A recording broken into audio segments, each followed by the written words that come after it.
एक समय की बात है, मुंबई के हलचल भरे शहर में, जहां दैनिक जीवन का शोर प्रगति की लय के साथ मिश्रित था, वहां सिद्धार्थ नाम का एक व्यक्ति रहता था। सिद्धार्थ एक साधारण व्यक्ति थे जो आधुनिक अस्तित्व की जटिलताओं से जूझ रहे थे और शहरी परिदृश्य की हलचल के बीच अर्थ और उद्देश्य खोजने का प्रयास कर रहे थे। एक दिन जब सिद्धार्थ एक भीड़ भरी कॉफी शॉप के कोने में बैठे एस्प्रेसो पी रहे थे और अपने आसपास चल रही बातचीत में तल्लीन थे, उन्होंने एक चर्चा के कुछ अंश सुने जिससे उनकी जिज्ञासा बढ़ गई। पड़ोस की मेज पर दोस्तों के एक समूह ने जीवन की चुनौतियों के बारे में जीवंत रूप से बात की और एक वाक्यांश ने सिद्धार्थ का ध्यान खींचा, यह मनुष्य का सबसे बड़ा दुश्मन है। उत्सुकतावश सिद्धार्थ ने रहस्यमय बयान के पीछे के रहस्य को उजागर करने की उम्मीद में उनकी बातचीत को चुपचाप सुन लिया। मित्र उस अमूर्त लेकिन शक्तिशाली शक्ति के बारे में चर्चा कर रहे थे जो सपनों को विफल कर देती है, प्रगति में बाधा डालती है और सबसे उज्जवल आकांक्षाओं पर भी छाया डालती है। समूह की कथावाचक मीरा नाम की एक युवा महिला ने एक ऐसी कहानी सुनानी शुरू की जो मामले के मूल में उतर गई। जैसे ही सिद्धार्थ ने ध्यान से सुना, उसने खुद को एक ऐसी कहानी में उलझा हुआ पाया जो मनुष्य के सबसे बड़े दुश्मन के बारे में गहन सच्चाई को उजागर करेगी। पन्ना पहाड़ियों और सुनहरे खेतों के बीच बसे एक अनोखे गांव में गुरुजी नाम के एक बुद्धिमान बुजुर्ग रहते थे। गुरुजी को मानव मानस में उनकी अंतर्दृष्टि और आत्मखोज की यात्रा पर व्यक्तियों का मार्गदर्शन करने की उनकी क्षमता के लिए सम्मानित किया गया था।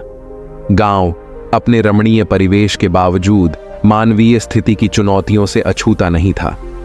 एक दिन अर्जुन नाम का एक युवक परेशान चेहरे के साथ गुरुजी के पास आया। अपने युवा जोश और उज्जवल भविष्य के वादे के बावजूद अर्जुन को अपने कंधों पर एक अदृश्य भार महसूस हुआ। उसने गुरुजी से कहा, गुरुजी, मेरे भीतर निरंतर संघर्ष चल रहा है। ऐसा लगता है जैसे कोई अदृश्य शक्ति मुझे रोक रही है, मुझे अपनी पूरी क्षमता तक पहुंचने से रोक रही है। ये कौन सा अदृश्य शत्रु है जो मुझे परेशान करता है? गुरुजी ने एक समझदार मुस्कान के साथ अर्जुन को अपने पास बैठने के लिए आमंत्रित किया। मेरे प्रिय अर्जुन, जीवन में जिस सबसे बड़े शत्रु का सामना करना पड़ता है वह बाहरी नहीं बल्कि भीतर रहता है। यह व्यक्ति के अपने मन की छाया है, अहंकार। मुझे एक कहानी साझा करने की अनुमति दें जो इस दुर्जेय प्रतिद्वंद्वी की प्रकृति पर प्रकाश डाल सकती है। एक दूर के राज्य में, जहां ऊंचे महल आसमान छूते थे और हलचल भरे बाजार गतिविधियों से गुलजार थे, वहां आदित्य नाम का एक युवा राजकुमार रहता था। अपनी विशेषाधिकार प्राप्त परवरिश के बावजूद आदित्य खालीपन की गहरी भावना से जूझ रहे थे। महल का वैभव और सांसारिक सुखों का आकर्षण भीतर की छाया को दूर करने में विफल रहा। एक दिन जब आदित्य महल के बगीचों में टहल रहे थे तो उनकी मुलाकात परमानंद नामक एक बूढ़े आर्षि से हुई। परमानंद ने प्राचीन ज्ञान की रोशनी से चमकती आंखों से युवा राजकुमार के भीतर उथल पुथल को देखा। उन्होंने आदित्य से संपर्क किया और कहा, हे राजकुमार आदित्य, आपको सबसे बड़ी लड़ाई का सामना युद्ध के मैदान पर नहीं बल्कि अपने मन के भीतर करना होगा। अहंकार एक भयानक सांप की तरह आपके अस्तित्व के सार को निगलना चाहता है। क्या आप ऐसा करेंगे? इस आंतरिक शत्रु का सामना करने के लिए यात्रा पर निकलें। राशि के प्रस्ताव से प्रभावित होकर आदित्य आत्मखोज की खोज करने के लिए सहमत हो गए। परमानंद ने उन्हें शांत पहाड़ों के बीच स्थित एक एकांत आश्रम में ले जाया। आश्रम ने अपनी सादगी और शांति के साथ आत्मनिरीक्षण और आत्म साक्षात्कार के लिए आदर्श वातावरण प्रदान किया। जैसे जैसे आदित्य ध्यान और आत्म जांच की प्रथाओं में डूबे, उन्होंने अपने अहंकार की अभिव्यक्तियों का सामना करना शुरू कर दिया। वे इच्छाएं जो उन्हें बांधती थीं, वे भय जो उन्हें कैद करते थे और वे भ्रम जो उनकी धारणा को धुंधला कर देते थे। अंदर की ओर यात्रा आसान नहीं थी क्योंकि अहंकार ने अपने किले को ध्वस्त करने का विरोध किया था। एक दिन जब आदित्य गहन चिंतन में बैठे थे तो उनके सामने उनके अहंकार की अभिव्यक्ति प्रकट हुई। इसने एक छायादार आकृति का रूप ले लिया जो संदेह, अहंकार और लगाव के शब्द फुसफुसा रही थी। वह आकृति एक द्वेषपूर्ण मुस्कान के साथ आदित्य को भ्रम के जाल में फंसाने की कोशिश कर रही थी।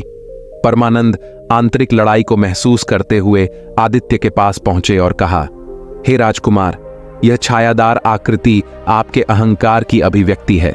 सबसे बड़ा दुश्मन जो भीतर छिपा है, यह लगाव, भय और भ्रम पर पनपता है। इसे दूर करने के लिए आपको इसका सामना करना होगा। ये जो भ्रम प्रस्तुत करता है, उसे पहचाने और उस सत्य को पहचाने जो परे है। आदित्य नए दृढ़ संकल्प के साथ छायादार आकृति के साथ बातचीत में लगे हुए थे। उन्होंने इसके दावों पर सवाल उठाए, इसके भ्रमों का सामना किया और धीरे धीरे धोखे के पर्दे के पार देखना शुरू किया। जैसे जैसे भ्रम टूटते गए, छायादार आकृति नष्ट हो गई, जिससे आदित्य को गहरा एहसास हुआ। अहंकार जब जागरूकता और सच्चाई का सामना करता है तो आत्मा पर अपनी पकड़ खो देता है। परमानंद ने आदित्य के भीतर परिवर्तन को देखते हुए कहा, अहंकार एक प्रेत की तरह है जो अज्ञानता के अंधेरे में पनपता है। जब जागरूकता का प्रकाश इस पर पड़ता है तो इसकी शक्ति कम हो जाती है। असली दुश्मन वे चुनौतियां नहीं हैं जो जीवन प्रस्तुत करता है, बल्कि अहंकार द्वारा निर्मित भ्रम। अहंकार पर विजय प्राप्त करो और तुम सबसे बड़े शत्रु पर विजय प्राप्त करोगे। कहानी से प्रेरित होकर गांव में अर्जुन ने अपने अहंकार की प्रकृति पर विचार किया। गुरुजी ने अर्जुन के आत्मनिरीक्षण को महसूस करते हुए कहा, अर्जुन, अहंकार एक सूक्ष्म और चालाक शत्रु है। यह विभिन्न रूपों में प्रकट होता है। अहंकार, लगाव, भय और अलगाव का भ्रम। इस पर काबू पाने की कुंजी आत्म जागरूकता में निहित है, विनम्रता की खेती।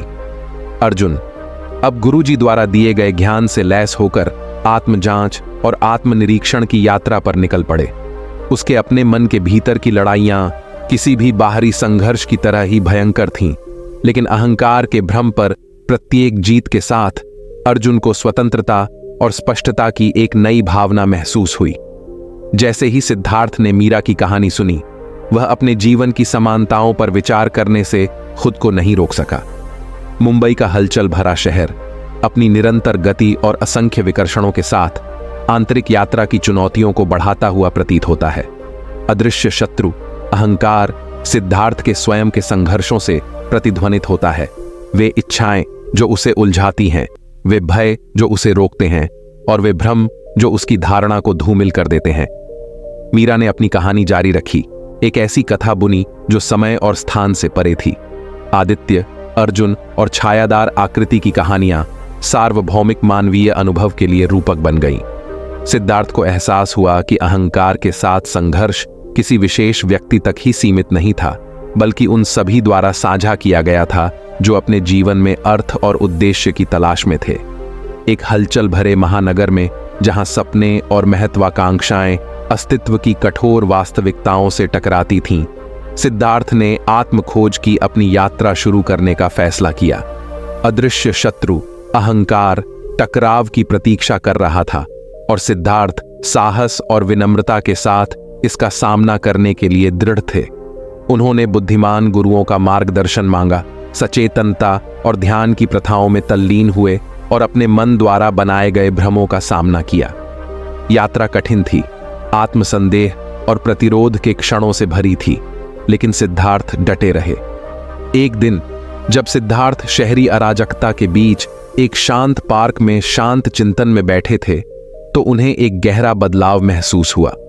जिन भ्रमों ने उसकी धारणा को धूमिल कर दिया था, वे दूर होने लगे और उसने अहंकार के सूक्ष्म धोखे को पहचान लिया। जिन इच्छाओं ने एक बार उसे बंदी बना लिया था, उन्होंने अपनी पकड़ खो दी और आंतरिक स्वतंत्रता की भावना उसके भीतर खिल उठी। अपने पहले के आदित्य और अर्जुन की तरह सिद्धार्थ को भी एहसास हुआ कि सबसे बड़ी लड़ाइयां बाहरी युद्ध के मैदानों पर नहीं, बल्कि अपने मन के भीतर लड़ी जाती थीं। अदृश्य शत्रु अहंकार, जागरूकता और आत्मबोध के सामने ढह गया। मीरा ने सिद्धार्थ के बदलाव को महसूस करते हुए मुस्कुराते हुए अपनी कहानी समाप्त की। हम जो कहानियां सुनाते हैं, वे केवल सुदूर देशों और बीते युगों की कथाएं नहीं हैं। वे दर्पण हैं जो मानवीय अनुभव की कालातीत सच्चाइयों को दर्शाते हैं। अदृश्य शत्रु अहंकार एक सार्वभौमिक शत्रु है, जिसका प्रत्येक व्यक्ति को अपनी आत्मयात्रा में सामना करना होगा। खोज, उस दिन जब सिद्धार्थ कॉफी शॉप से बाहर निकले तो वह अपने साथ मीरा की कहानी और उसमें निहित ज्ञान की गूंज ले गए। हलचल भरा शहर अलग लग रहा था और चुनौतियां जो कभी दुर्गम दिखाई देती थीं, अब विकास और समझ के अवसरों की तरह महसूस होती हैं। अदृश्य शत्रु अहंकार का अनावरण किया गया था और सिद्धार्थ ने स्पष्टता और उद्देश्य की एक नई भावना के साथ आत्मनिपुणता की चल रही यात्रा को अपनाया। जीवन की टेपेस्ट्री में जहां कहानियां आपस में जुड़ती हैं और आत्माएं अर्थ तलाशती हैं, सिद्धार्थ की कहानी उस कालातीत ज्ञान का प्रमाण बन गई जो संस्कृतियों से परे है और पीढ़ियों तक फैली हुई है। अदृश्य शत्रु अहंकार एक सार्वभौमिक शत्रु बना रहा, लेकिन आत्म जागरूकता और विनम्रता से लैस सिद्धार्थ जैसे व्यक्ति अस्तित्व के जटिल नृत्य को आगे बढ़ाते रहे, भीतर के रहस्यों को उजागर करते रहे और रोजमर्रा की सतह के नीचे छिपे गहन सत्य की खोज करते रहे। जिंदगी